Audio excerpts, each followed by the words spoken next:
My daughter's husband and his father threw her off their yacht into the Atlantic Ocean at midnight. She was 4 months pregnant. As I screamed into the darkness, watching her disappear into the black water, they laughed and said she was being dramatic. Then they turned the yacht around and headed back to shore, leaving her there. When the Coast Guard finally pulled her from the water 3 hours later, barely alive, I made one phone call to my older brother. I said only 4 words. Time to end them. Before I tell you what happened next, if you enjoy stories about justice and revenge, please subscribe to Gilded Vengeance and like this video. Let me know in the comments what state you're watching from. I'm curious to know. The evening started innocent enough. My daughter, Emily, and I were guests aboard the Whitmore family's luxury yacht, the Serafina, for what they called their annual autumn soiree. It was late September, and we were anchored off the coast of Martha's Vineyard. The air had that crisp New England bite to it, the kind that warns you winter isn't far behind. I'm Robert Sullivan, 65 years old, a retired architect who spent his career designing buildings, not navigating the treacherous waters of wealthy, powerful families. I'm a quiet man by nature. I raised Emily alone after my wife died when Emily was just 8. I taught her to be kind, to work hard, to trust people. I taught her wrong. Emily had married Marcus Whitmore 2 years earlier. He was a hedge fund manager, handsome in that polished, prep school way that wealthy families seem to breed. His father was Senator Charles Whitmore, a man whose face appeared regularly on news programs, always with that practiced smile and firm handshake. Power and money radiated from the Whitmores like heat from asphalt in summer. From the beginning, I didn't trust them. Call it a father's intuition, or maybe just the instinct of a man who'd spent decades reading blueprints and understanding that what looks solid on the surface can hide structural problems underneath.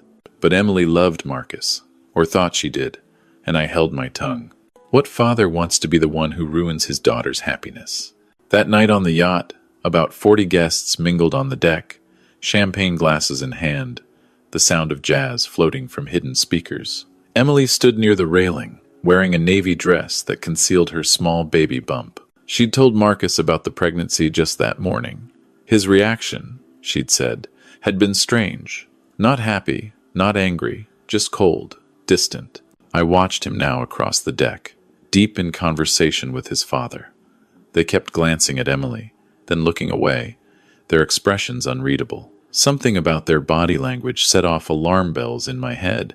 I'd learned over the years to trust those instincts. Around 10 o'clock, most of the guests had moved below deck to the main salon, where dinner was being served.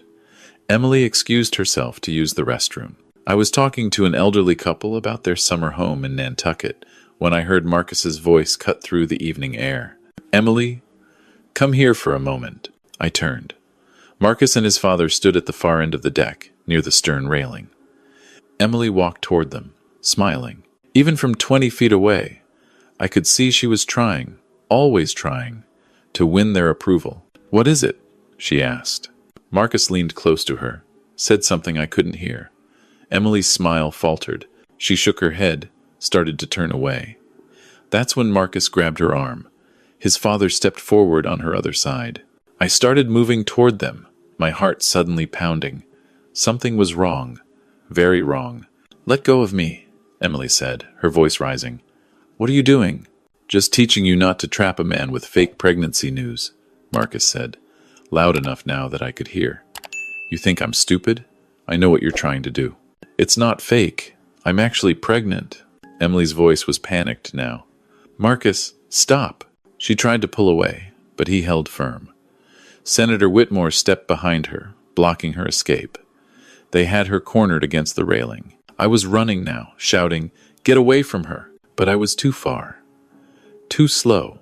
A 65-year-old man trying to cross a yacht deck in dress shoes. Marcus looked at his father. Some silent communication passed between them. Then, in one swift motion, they both pushed. Emily went over the railing backward, her scream cutting off as she hit the water. The sound was wrong, too sharp, like she'd struck something hard before the water took her. I reached them in seconds, grabbed Marcus by his jacket. "What did you do? What did you do?" He shoved me back, I stumbled, caught myself against the railing, and looked down into the black water. Nothing. Just darkness and the sound of waves against the hull. "She'll swim to shore," Senator Whitmore said calmly, adjusting his cufflinks. "It's only half a mile.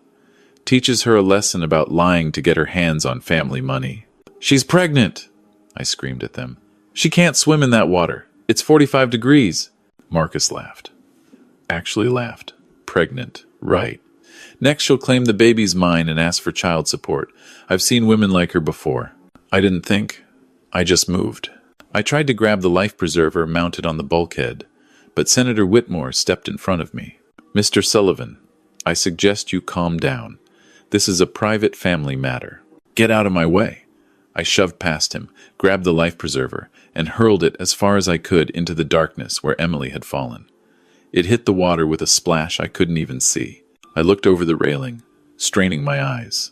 The yacht's lights only illuminated about 20 feet of churning black water.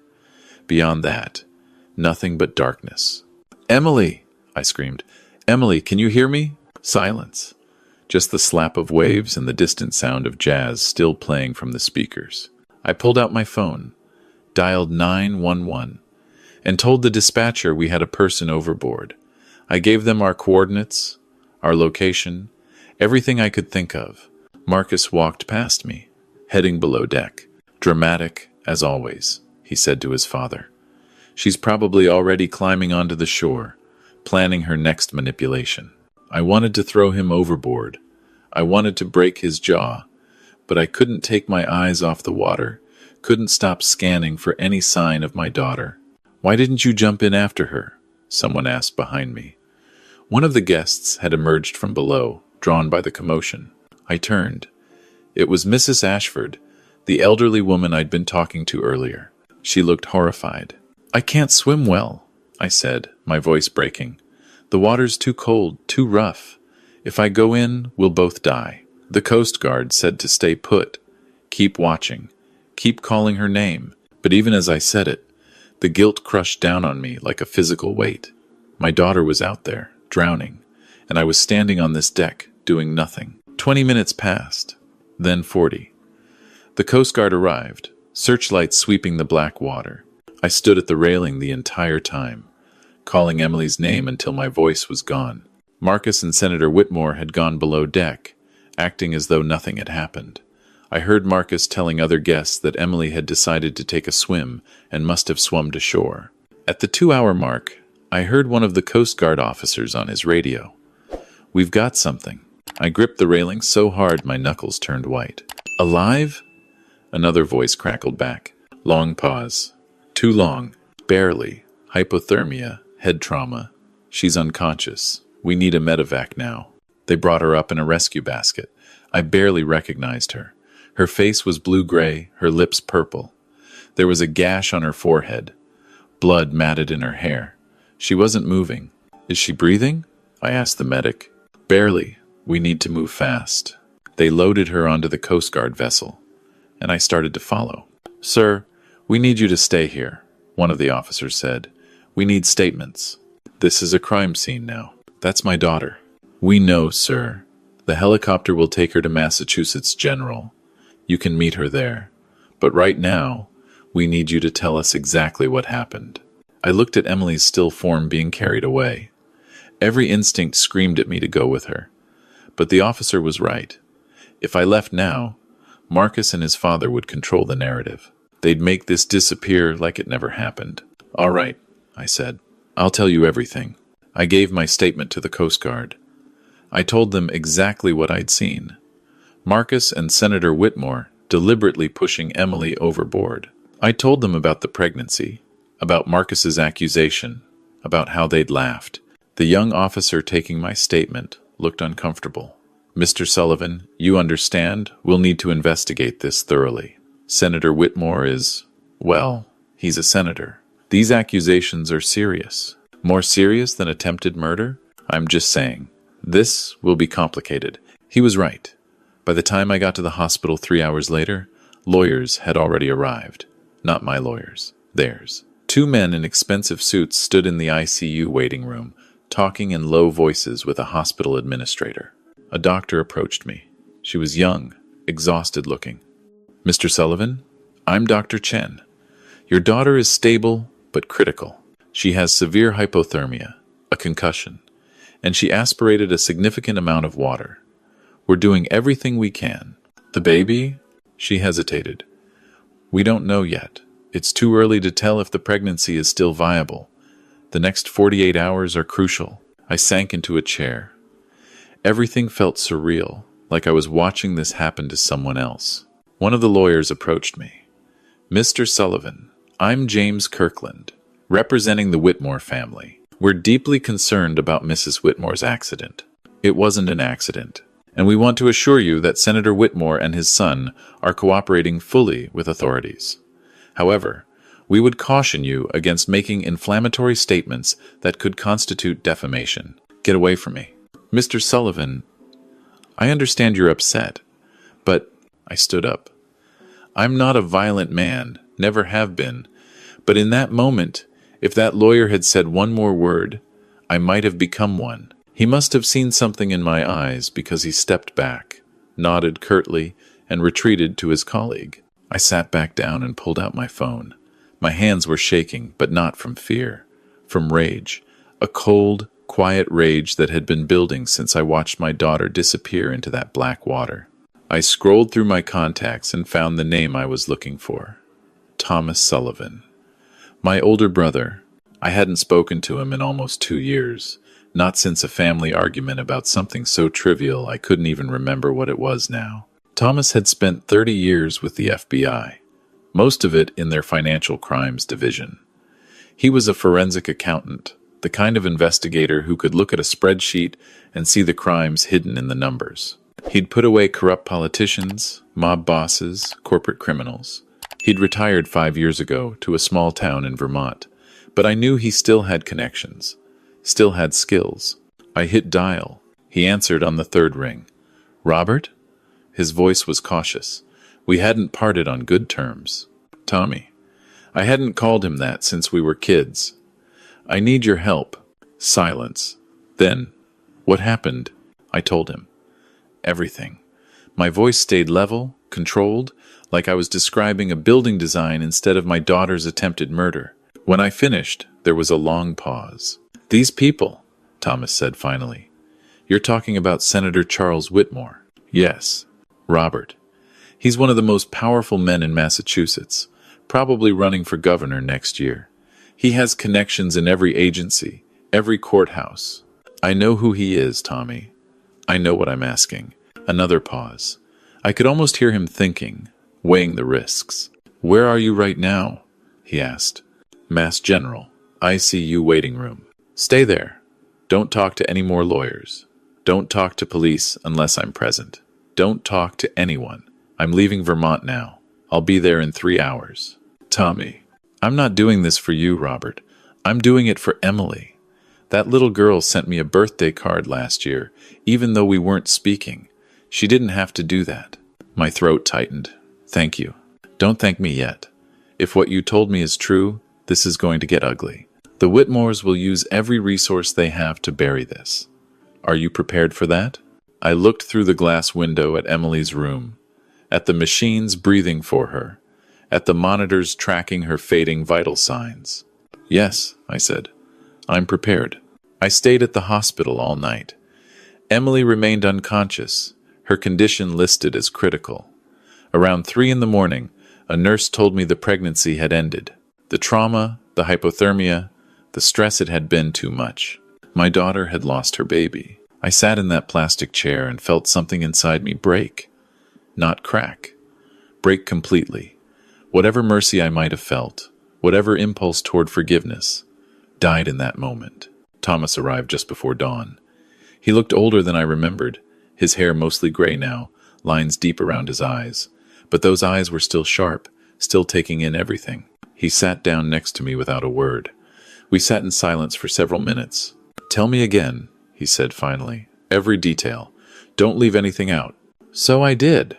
This time I included things I hadn't told the Coast Guard, like how I'd seen Marcus and Senator Whitmore whispering together earlier in the evening, How they'd been watching Emily all night with expressions I couldn't read. How, when she'd told Marcus about the pregnancy that morning, he'd immediately called his father.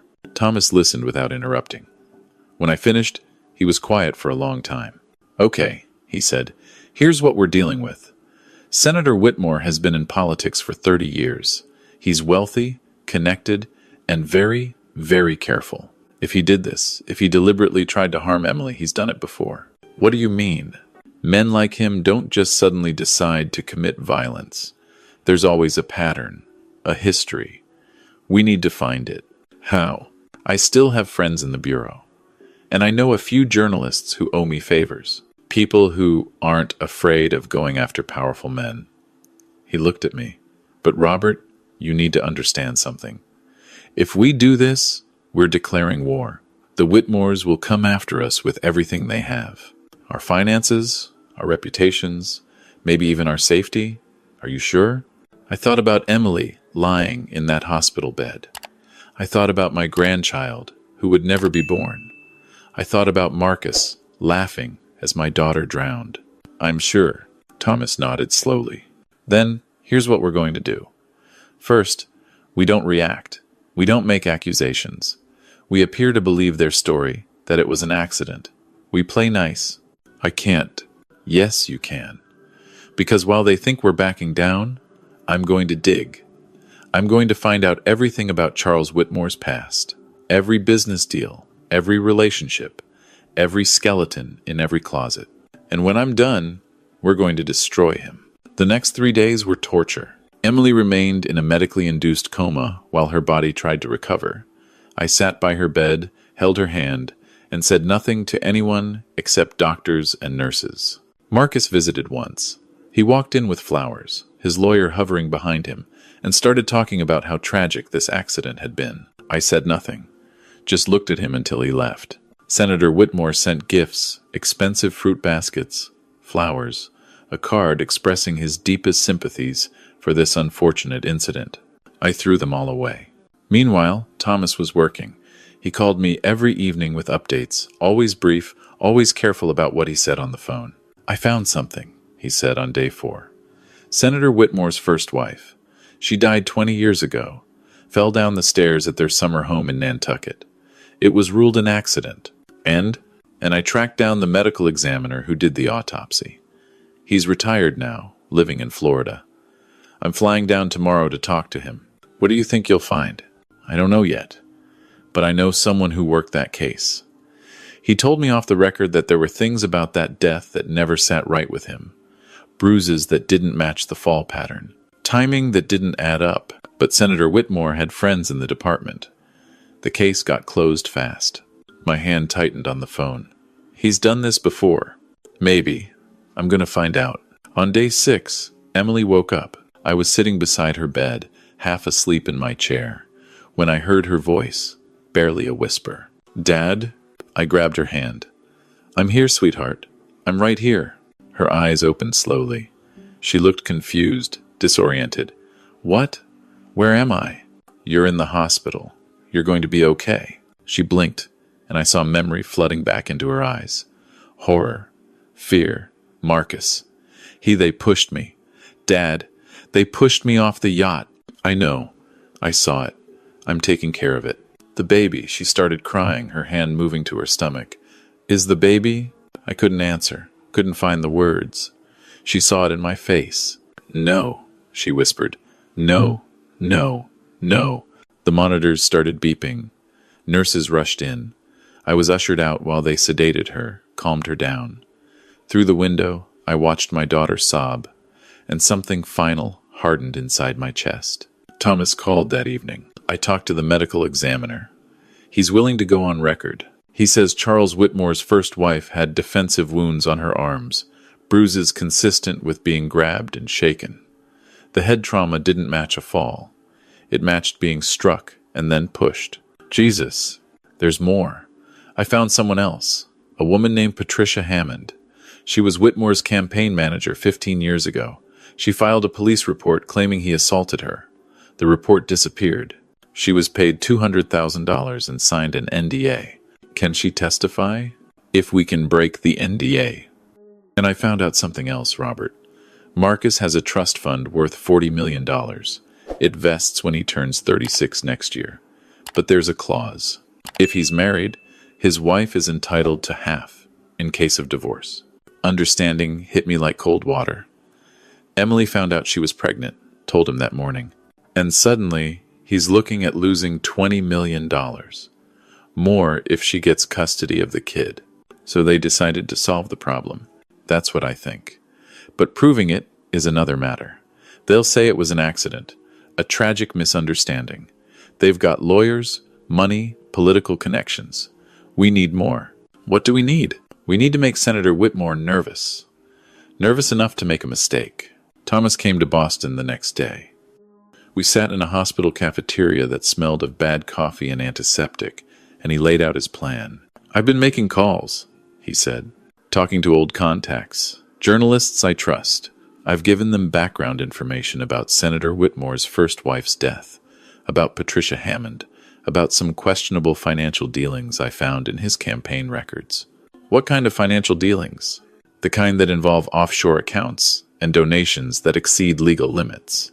Nothing concrete yet, but enough to make people curious. Enough to start asking questions. When? Tomorrow. The Boston Globe is running a story. Questions surround Senator Whitmore's past. It's not an accusation, just questions. But it'll get attention. He'll know it came from us. Let him know. I want him scared. Scared people make mistakes. The story ran the next morning. I watched the news coverage from Emily's room. She was awake now, lucid but devastated. She held my hand as we watched Senator Whitmore give a press conference, his face grave, his voice measured. These allegations are completely baseless, he said.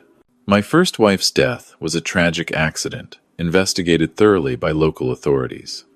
I'm saddened that someone would try to use my family's pain for political purposes.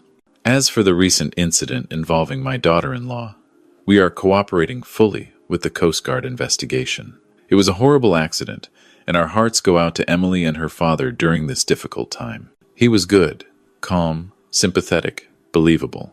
For a moment, I wondered if we had any chance at all. Then Thomas called.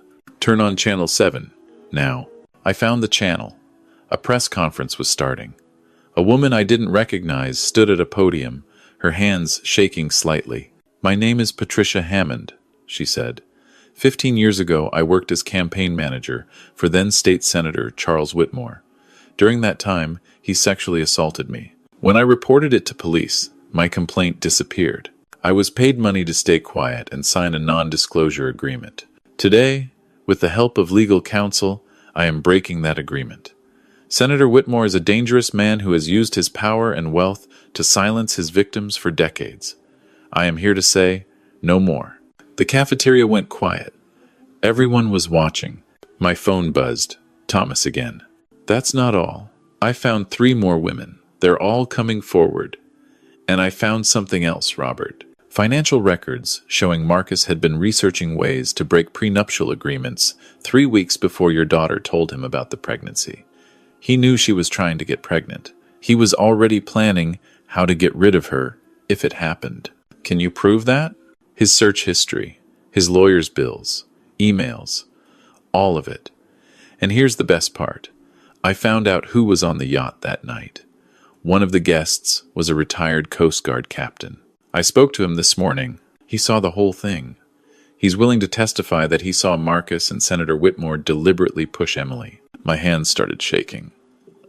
Why didn't he say something before? He tried. The Whitmores' lawyers got to him first, told him he was mistaken, that he'd been drinking. But now, with everything else coming out, he's ready to tell the truth. Over the next week, everything unraveled for the Whitmores. The FBI opened an investigation into Senator Whitmore's campaign finances. The Massachusetts State Police reopened the investigation into his first wife's death. Marcus was arrested and charged with attempted murder, assault, and reckless endangerment. Senator Whitmore held one more press conference. This time, his hands shook, his voice cracked. He denied everything, called it a conspiracy, blamed political enemies. Nobody believed him. I sat with Emily and watched it all happen. She was getting stronger every day, physically at least. Emotionally, she was destroyed. She'd lost her baby, her marriage, her trust in people. She cried a lot, didn't talk much. "I should have listened to you," she said one evening. "You never trusted them. You wanted to believe in love. That's not wrong." It almost killed me, but it didn't. You're alive, you're strong, and they're going to pay for what they did. The trial took 8 months. I sat in that courtroom every single day, watching Marcus squirm in his seat while witness after witness testified against him. The retired Coast Guard captain, other guests from the yacht who'd heard Marcus's threats earlier in the evening, financial experts who laid out the trust fund motive, medical examiners who explained how Emily could have died from hypothermia and drowning. Marcus's lawyers tried everything. They claimed Emily had jumped, that it was a suicide attempt.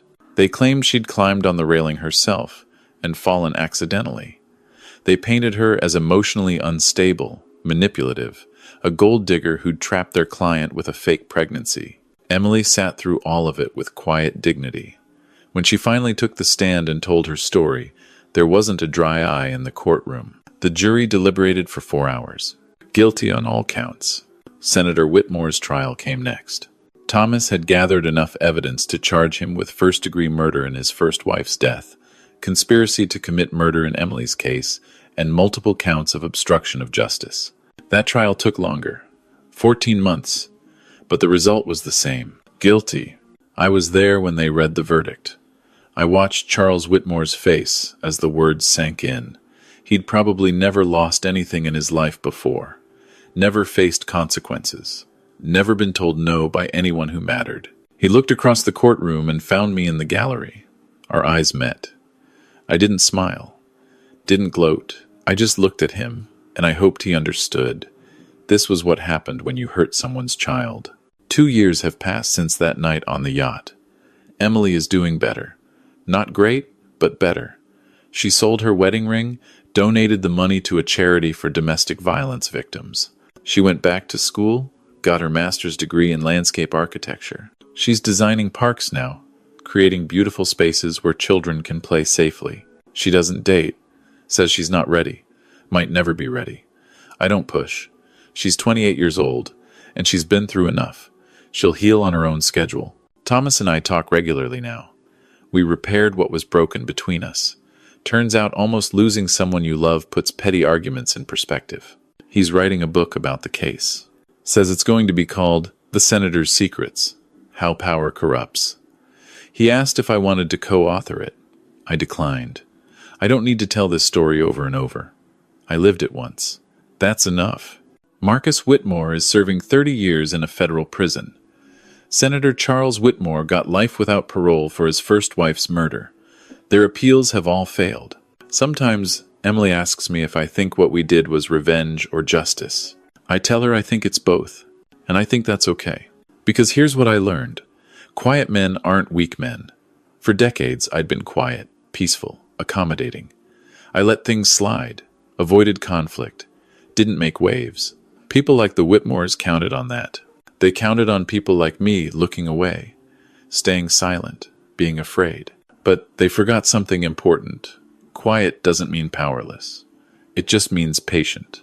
And patience, when combined with determination and truth, is the most powerful weapon in the world. Emily and I have dinner every Sunday now.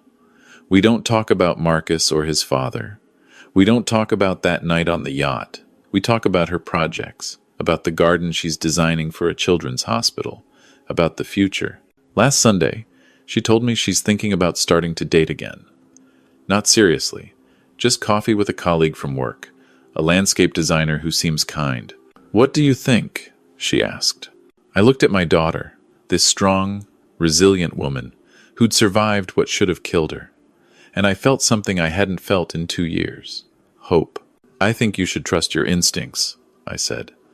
"And I think you should know that I'm always here, watching, protecting." She smiled. "I know, Dad. I know. The truth is, I'll never stop watching, never stop protecting. That's what fathers do. We build things, homes, careers, families, and when someone tries to destroy what we've built, we don't just get angry. We get even. The Whitmores thought they could throw my daughter away like trash and face no consequences. They thought their money and power made them untouchable. They were wrong. Sometimes the people you underestimate are the most dangerous. The quiet architect who designs buildings learned something over 40 years. When you understand structures, you understand how they fail, how to find the weak points, how to bring everything crashing down. I built my life on solid foundations. The Whitmores built theirs on lies, violence, and arrogance. In the end, only one structure was left standing. That's the story of how a quiet man ended two powerful men. I did it with patience, with help from my brother, and with the one weapon they never expected, the truth. If you enjoyed this story, please like and subscribe to Gilded Vengeance. Leave a comment below about what you think. Was it justice or revenge? And remember, never underestimate the quiet ones. We're not weak. We're just waiting for the right moment. Thank you for listening. I'll see you in the next story.